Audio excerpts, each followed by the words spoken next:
सत श्री अकाल। टीवी 84 देख रहे सारे दर्शकों का स्वागत है। मैं हरजीत कौर ते बुलेटिन की शुरुआत करते हैं हेडलाइंस के नाल।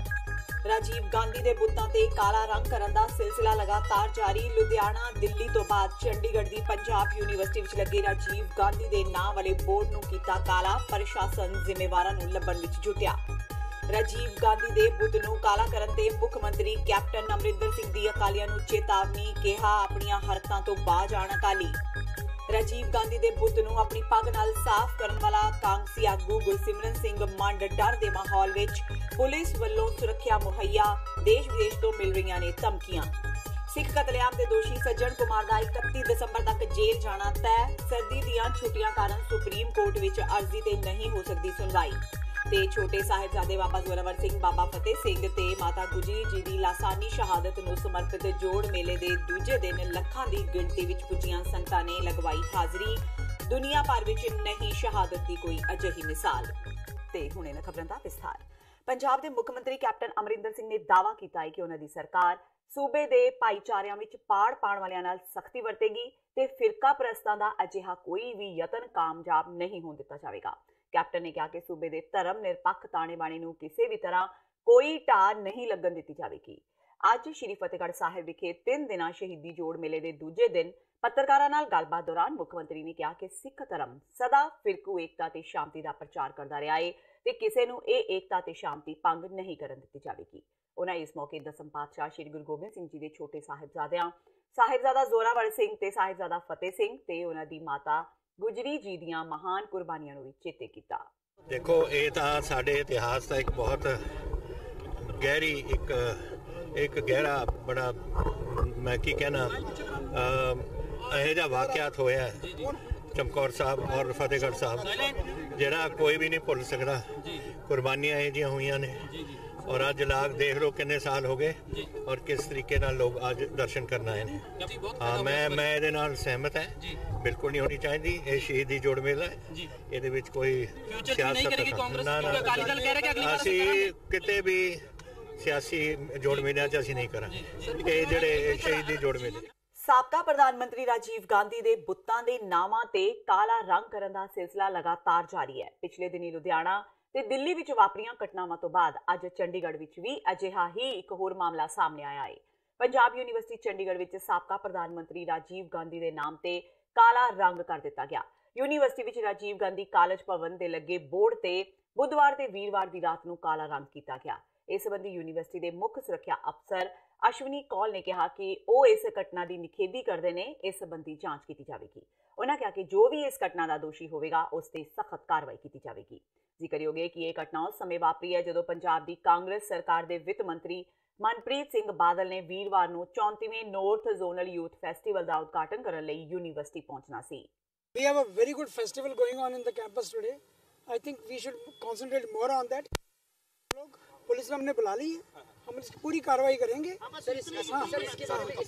नहीं कंप्लेंट करेंगे तभी होगा ना कुछ। ये हमारे को पता नहीं, हमारे को अभी भी पता लगा है। सर 2 बोर्ड पे और भी इसके बारे में था, बिल्कुल था। और राजीव गांधी भवन के पास इसको हमने क्लियर भी किया। हम लोग सुबह से बिजी थे बिकॉज मनप्रीत बादल ने आना था and we will take action against it certainly. Yes देखिए ऐसा है कि हमारे को इसमें कोई पॉलिटिकल जवाब नहीं देना है। एक बात क्लियर है कि आज हमारे यूनिवर्सिटी में एक बहुत बड़ा यूथ फेस्टिवल हो रहा है। मेरे को लगता है कि हमारे को we should concentrate more on that. पता नहीं उसको सबलटाज करने के लिए किया है या किसी चीज़ के लिए किया है, हम कुछ भी अभी बता नहीं सकते, लेकिन इसकी तहकीकात करेंगे और जो भी हमारे को पकड़ा गया उसको हम बख्शेंगे नहीं। राजीव गांधी के बुत ते नाम ते मली जा रही कालक संबंधी पूछे एक सवाल का जवाब दिंदियां कैप्टन अमरिंदर सिंह ने कहा कि हुण कांग्रेस पार्टी के साबका आगू मरहूम राजीव गांधी के बुत ते कालक मली जा रही है, पर जे सूबे विच लगे सीनियर अकाली आगुआं दे बुत्तां नाल भी कोई छेड़खानी करेगा तां उस दोषी नाल भी सख्ती वरती जाएगी। उन्हां अकालियां नूं अजिहियां हरकतां तो बाज आउण दी चेतावनी दित्ती। 34 साल हो गए ने 84 नूं सारी दुनिया नूं पता है। राहुल गांधी जी जिद्दे ने वाक़यात होया है बिहार दे एक बंगाल दे एक एयरपोर्ट ते बैठे सी। राहुल गांधी जी स्कूल दे विच पढ़दे सी। सुखबीर बादल अमेरिका पढ़ रहा सी। मजीठा इत्थे कदे पढ़ रहा सी, पटियाले पता नहीं कित्थे। और अज इन्हां नूं 34 साल बाद याद आया सिर्फ सियासत खेल रहे हैं। ये बड़ी शर्म की गल है कि यह जी वाक़यात तुसीं जिहड़े हुंदे ने ਤੁਸੀਂ ਇਹਨਾਂ ਤੇ ਆਪਣੀ ਸਿਆਸਤ ਕਰੋ। ਕੋਈ ਕਾਰਵਾਈ ਅਗਰ ਕੋਈ ਇਹੋ ਜਿਹੀ ਗੱਲ ਕਰੂਗਾ ਜਿਹਦੇ ਸਾਡੇ ਧਰਮਾਂ ਦੇ ਵਿੱਚ ਧਾਰਮਿਕ ਤੌਰ ਤੇ ਕੋਈ ਰਫੜ ਪਾਉਣ ਦੀ ਕੋਸ਼ਿਸ਼ ਕਰੇ ਜਾਂ ਸਿਆਸੀ ਤੌਰ ਤੇ, ਇਹ ਸਾਰਿਆਂ ਨੇ ਇੱਥੇ ਮਾਸਟਰ ਤਾਰਾ ਸਿੰਘ ਦੇ ਬੁੱਤ ਲੱਗਿਆ, ਸੰਤ ਫਤਿਹ ਸਿੰਘ ਜੀ ਦਾ ਲੱਗਿਆ, ਸਾਰੇ ਇੱਥੇ ਬਜ਼ੁਰਗਾਂ ਜਿਨ੍ਹਾਂ ਨੇ ਕੁਰਬਾਨੀਆਂ ਦਿੱਤੀਆਂ ਨੇ ਪੰਜਾਬ ਲਈ, ਉਹਨਾਂ ਦੇ, ਹਿੰਦੁਸਤਾਨ ਲਈ, ਉਹਨਾਂ ਦੇ ਲੱਗੇ ਨੇ। ਅਗਰ ਕੋਈ ਇਹ ਗੜਬੜ ਕਰੂਗਾ ਸਖਤੀ ਮੈਂ ਕਰੂੰਗਾ ਦੱਬ ਕੇ। ਉਧਰ ਰਾਜੀਵ ਗਾਂਧੀ ਦੇ ਬੁੱਤ ਤੇ ਲੱਗੀ ਕਾਲਖ ਨੂੰ ਆਪਣੀ ਪੱਗ ਨਾਲ ਸਾਫ਼ ਕਰਨ ਵਾਲੇ ਗੁਰਸਿਮਰਨ ਸਿੰਘ ਮੰਡ ਹੁਣ ਪੁਲਿਸ ਸੁਰੱਖਿਆ ਹੇਠ ਹੈ। ਇਸ ਦਾ ਕਾਰਨ ਮੰਡ ਵੱਲੋਂ ਲਾਇਆ ਇਹ ਦੋਸ਼ ਹੈ ਕਿ ਇਸ ਘਟਨਾ ਤੋਂ ਬਾਅਦ ਗਰਮ ਖਿਆਲੀ ਲੋਕ ਉਸ ਨੂੰ ਸੋਸ਼ਲ ਮੀਡੀਆ ਅਤੇ ਫੋਨ ਰਾਹੀਂ ਜਾਮ ਤੋਂ ਮਾਰਨ ਦੀਆਂ ਧਮਕੀਆਂ ਦੇ ਰਹੇ ਨੇ। ਗੁਰਸਿਮਰਨ ਸਿੰਘ ਮੰਡ ਦੀ ਇਸ ਸ਼ਿਕਾਇਤ ਤੋਂ ਬਾਅਦ ਸਥਾਨਕ ਪੁਲਿਸ ਨੇ ਉਸ ਨੂੰ ਸੁਰੱਖਿਆ ਮੁਹੱਈਆ ਕਰਵਾ ਦਿੱਤੀ ਹੈ। ਇਸ ਸੰਬੰਧ ਵਿੱਚ ਗੁਰਸਿਮਰਨ ਸਿੰਘ ਮੰਡ ਅੱਜ ਵੀ ਆਪਣੇ ਉਸ ਬਿਆਨ ਤੇ ਕਾਇਮ ਹੈ ਜਿਸ ਵਿੱਚ ਉਸਨੇ ਕਿਹਾ ਸੀ ਕਿ ਰਾਜੀਵ ਗਾਂਧੀ ਉਸ ਲਈ ਰੱਬ ਹੈ ਤੇ ਉਸਦੇ ਪਰਿਵਾਰ ਲਈ ਉਹ ਹਰ ਕੁਰਬਾਨੀ ਦੇਣ ਲਈ ਤਿਆਰ ਹੈ। ਗੁਰਸਿਮਰਨ ਸਿੰਘ ਮੰਡ ਦਾ ਕਹਿਣਾ ਹੈ ਕਿ ਉਸਨੇ ਰਾਜੀਵ ਗਾਂਧੀ ਦੇ ਬੁੱਤ ਤੇ ਲੱਗੀ ਕਾਲਖ ਆਪਣੀ ਪੱਗ ਨਾਲ ਸਾਫ਼ ਕਰ ਕਿਸੇ ਦੀਆਂ ਭਾਵਨਾਵਾਂ ਨੂੰ ਸੱਟ ਨਹੀਂ ਮਾਰੀ, ਬਲਕਿ ਮੌਕੇ ਤੇ ਹਾਲਾਤ ਮੁਤਾਬਕ ਉਸਨੂੰ ਜੋ ਠੀਕ ਲੱਗਾ ਉਸਨੇ ਉਹੀ ਕੀਤਾ। जब मैंने अपना पगड़ी उतार के साफ करा तो मीडिया वालों ने भी खबर चलाई, उसके बाद मेरे को आज तक आपके सामने भी मेरे को धमकियां पूरी मिलती आ रही हैं, पंजाब से भी, बाहर से भी, विदेश से भी, भाई आप तेरे को मार दिया जाएगा, 3-4 दिन में तेरे को मार दिया जाएगा। कौन लोग हैं ये धमकियां दे रहे हैं? एक खालिस्तानी समर्थक लोग हैं। मैं तो कहता हूँ, उनको बोला अभी जहां बुलाओगे तो मैं वहां आने को तैयार हूँ, कि मैं आपकी किधर धमकी से डरने वाला नहीं हूँ। मैं भारत माता की जय कहता हूँ, बार बार कहता रहूंगा। मैं खालिस्तान के विरोध, क्योंकि लोग कहते हैं श्री राजीव गांधी जी ने दंगे फसाद करवाया। मैं कहता हूँ कोई राजीव गांधी जी ने कोई भी दंगा फसाद नहीं करवाया, ना उनके खिलाफ एफ दर्ज हुई है। इस करके राजीव गांधी जी पाक साफ हैं, बिल्कुल गांधी परिवार बिल्कुल साफ है, कोई भी उन पर दामन नहीं है। ਗੁਰਸਿਮਰਨ ਸਿੰਘ ਮੰਡ ਖਿਲਾਫ ਅਕਾਲੀ ਥਾਣੇ ਪੁੱਜ ਗਏ ਨੇ। ਸ਼੍ਰੋਮਣੀ ਅਕਾਲੀ ਦਲ ਦੇ ਸੀਨੀਅਰ ਮੀਤ ਪ੍ਰਧਾਨ ਮਹੇਸ਼ਿੰਦਰ ਸਿੰਘ ਗਰੇਵਾਲ ਤੇ ਹੋਰਾਂ ਨੇ ਲੋਕ ਸਭਾ ਮੈਂਬਰ ਰਵਨੀਤ ਸਿੰਘ ਬਿੱਟੂ ਤੇ ਕਾਂਗਸੀ ਆਗੂ ਗੁਰਸਿਮਰਨ ਸਿੰਘ ਮੰਡ ਖਿਲਾਫ ਵੀਰਵਾਰ ਨੂੰ police commissioner doctor Sukhchain Singh ਨੂੰ ਦਰਖਾਸਤ ਦਿੱਤੀ ਤੇ ਇਹਨਾਂ ਆਗੂਆਂ ਖਿਲਾਫ ਮਾਮਲਾ ਦਰਜ ਕਰਵਾਉਣ ਦੀ ਮੰਗ ਕੀਤੀ। ਅਕਾਲੀ ਆਗੂਆਂ ਨੇ ਕਿਹਾ ਕਿ ਕਾਂਗਸੀ ਆਗੂਆਂ ਨੇ ਉਹਨਾਂ ਦੀਆਂ ਭਾਵਨਾਵਾਂ ਨਾਲ ਖਿਲਵਾੜ ਕੀਤਾ ਏ ਤੇ ਉਹਨਾਂ ਖਿਲਾਫ ਬਣਦੀ ਕਾਰਵਾਈ ਕੀਤੀ ਜਾਣੀ ਚਾਹੀਦੀ ਹੈ।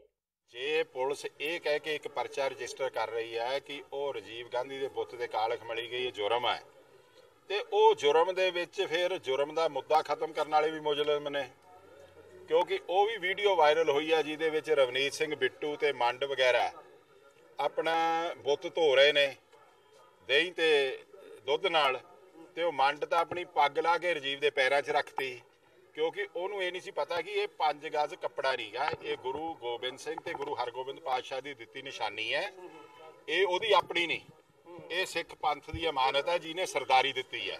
ਸੋ ਇਹ ਦਰਖਾਸਤਾਂ ਦਿੱਤੀਆਂ ਨੇ ਕਿ 201 ਰੈੱਡ ਵਿੱਚ ਸੈਕਸ਼ਨ 120B IPC ਤਾਂ ਰਵਨੀਤ ਸਿੰਘ ਬਿੱਟੂ ਦੇ ਪਰਚਾ ਦਰਜ ਹੋਵੇ for destruction of evidence, and 295A ਦਾ ਉਹਦੇ ਨਾਲ ਗੁਰਸਿਮਰਨ ਸਿੰਘ ਮੰਡ ਤੇ ਹੋਵੇ।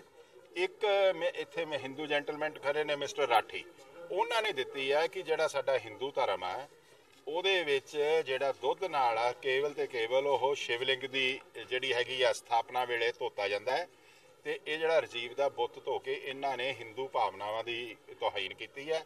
ਇਸ ਕਰਕੇ ਸਾਡੀਆਂ ਧਾਰਮਿਕ ਭਾਵਨਾਵਾਂ ਨੂੰ ਸੱਟ ਲੱਗੀ ਹੈ, ਉਹਦਾ ਵੀ ਪਰਚਾ ਕੀਤਾ ਜਾਵੇ।